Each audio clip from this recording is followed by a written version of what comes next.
Poker has been around for quite some time, and during this time, the marketing team of big poker sites have done some pretty crazy and insane publicity stunts and promotions for their organizations. What is up guys, Maxi from Poker Bounty bringing you today crazy poker publicity stunts that happened or could have happened. Number 1. Winning Mike Tyson's house by playing poker. Self-made English millionaire Dominic Marocco bought Mike Tyson's house for $4 million in 2004. He then decided to put it up for grabs in a poker game. His idea was to have a huge poker tournament with hundreds of competitors playing to earn their spot at the 6-player final table. 4 of the finalists will be the top finishers for the qualifying tournament. The 5th and 6th player will be Marocco and Tyson himself, thus giving Tyson the chance to win his house back.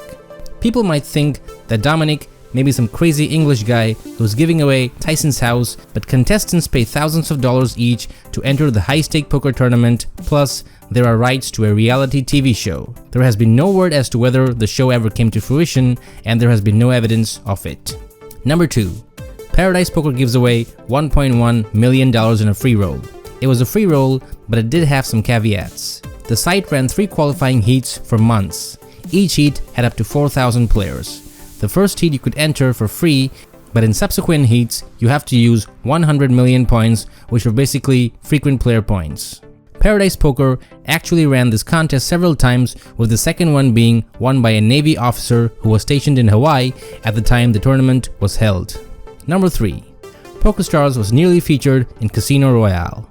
The Bond franchise has established a wealth of partnerships with luxurious brands over the years. With Casino Royale's poker-driven plot, a number of big poker sites wanted to get their brand promoted in the movie. What people don't know is how close PokerStars came to being one of the official partners of the movie, along with the main sponsors like Sony, Aston Martin, Omega, and various others. According to Dan Goleman, one of the earliest marketers with PokerStars, there was a deal in place that would have seen a satellite on PokerStars culminate with a final table in the exact location where James Bond and Le Chiffre face off against each other in the Bahamas. There was also a chance that PokerStars could have actually been featured in the movie as a part of the deal. PokerStars came close to closing such a deal, even promoting a 007 themed poker merchandise in anticipation, but producers decided to end negotiation at the last minute. Had the deal gone through, we would have seen PokerStars logo at various points throughout the casino scenes. Ironically, this was just a few months before the UIGEA would have almost likely ended the partnership anyways. While the deal with Casino Royale fell through, PokerStars actually made a deal with Aston Martin to sponsor one of its racing teams. That's the reason a DB9 was actually given away to a PokerStars player in 2006. Number 4. BetCris.com offered Cameron Diaz a $1.5 million endorsement.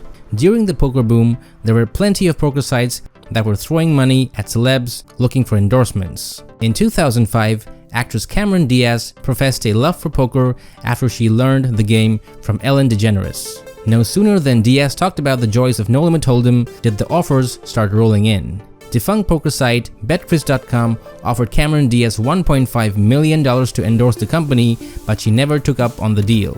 It's unknown if Cameron Diaz still plays poker, but a number of celebs moved away from endorsing the game after UIGEA passed in 2006. Number 5. PokerStars had a pay-by-poker restaurant. PokerStars had partnered with London foodie kings Jones & Sons to launch the All-In Kitchen, the world's first pay-by-poker restaurant. To celebrate the UK and Ireland poker tour kicking off in London, the All-In Kitchen saw diners play poker to determine how much money they have to pay for their meal. Perfect for novices and sharks, the remaining chip count could determine whether they pay £10, £5, or come up trumps getting their meal for free on PokerStars. For 3 days, diners had the opportunity to pay the full £50 per head menu fee or choose to play 3 hands to determine if their meal will be free or merely at a heavy discount. Number 6. Bombshell Poker ran a Win a Date promotion. The short-lived Bombshell Poker had a unique gimmick. Instead of just winning cash, you could potentially win a date with a model. Bombshell Poker offered a roster of models that would actually play poker on the site, but you could also win the chance to email them personally or win a date. It's also somewhat sad and funny that Bombshell Poker immediately assumed its players didn't have the ability to get their own dates. In the end, Bombshell Poker was but a blip in the online poker world and never really had much of an impact. Number 7. Play poker on PokerStars and win a Porsche. Way back in the day, in February of 2007, Team PokerStars pro Dario Minieri picked up the keys to a Porsche for free, courtesy of his phenomenal play at PokerStars. He was the first player to drive away with a supercar just for playing poker on PokerStars. The deal was that if you were able to accumulate 3.1 million frequent player points on PokerStars, you could trade them in for a Porsche Cayman S. Since then, a collection of players have driven away with the Porsche purely from putting in some serious volume on PokerStars. At one point, PokerStars even offered an Aston Martin V8 for players who were able to earn a staggering 5 million frequent player points. Number 8. Full Tilt offered a piece of Phil Ivey in the main event. In this famous promotion, Full Tilt Poker gave players a chance to win a piece of Phil Ivey at the WSOP main event final table in 2009. Players would compete for 6% of Phil Ivey's main event winnings and an additional $150,000 in cash prizes. It was actually 2 separate contests where one 9-player sit-and-go split a prize pool that was equal to 5% of Ivey's winnings. The other sit-and-go straight up gave the winner 1% of Ivey's eventual haul. First place in the main event that year was worth $8.5 million, so that piece could have been worth $85,000. Number 9. Party Poker gave Paris Hilton a $200,000 free roll. Paris Hilton was just blowing up in the mid-2000s and was making a lot of headlines at that point. She was also a bit of a poker enthusiast, and there was a widespread rumor that she once lost a $200,000 Bentley in a poker game. Did she?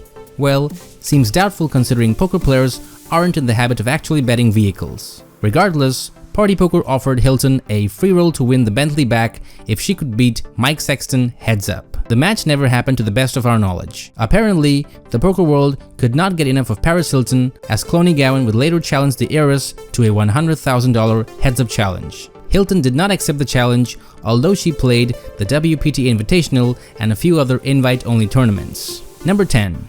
Russ Hamilton wins his weight in silver. Russ Hamilton played both blackjack and poker for a very long time, having won the World Series of Poker main event back in 1994. To commemorate the silver anniversary of the WSOP, Jack Binion offered to add the winner's weight in silver to the $1 million first prize. Hamilton was a hefty 300 pounds at that point, which ended up equaling 43 bars of silver, worth a total of $28,000. Number 11.